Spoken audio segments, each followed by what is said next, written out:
আমি বলি আমি আল্লাহকে ভালোবাসি, কিন্তু যখন নামাজের সময় হয় আমার চোখ ভারী হয়ে আসে, মন বলে পরে পড়ব।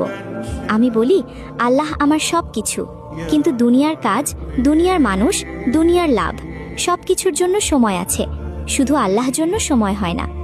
আমি বলি আমি মুসলিম, কিন্তু কুরআন খুলতে আমার অলসতা লাগে, আর ফোন খুলতে 1 সেকেন্ডও দেরি হয় না। আমি জান্নাত চাই, আমি আল্লাহর রহমত চাই, কিন্তু যেই গুনাহ আমাকে আল্লাহর থেকে দূরে নিয়ে যায় সেই গুনাহ ছাড়তে আমার মন চায় না। আমি দোয়া করি ইয়া আল্লাহ আমাকে ক্ষমা করে দাও, কিন্তু সেই একই গুনাহ আবার করতে আমার অন্তর কাঁপে না। আমি দাবি করি আমি আল্লাহকে ভালোবাসি, কিন্তু তার আদেশ আর আমার নফসের মধ্যে যখন বেছে নিতে হয় আমি বেশিরভাগ সময় নফসকেই বেছে নিই।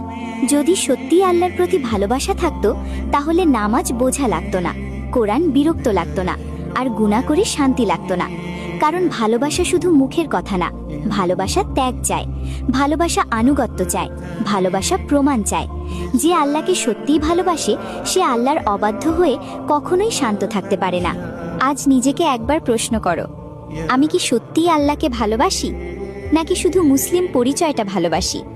কারণ আল্লাহকে ভালোবাসা মানে তাকে জীবনের প্রথম স্থানে রাখা, আর যেখানে আল্লাহ প্রথম না সেখানে ভালোবাসাও সত্য না।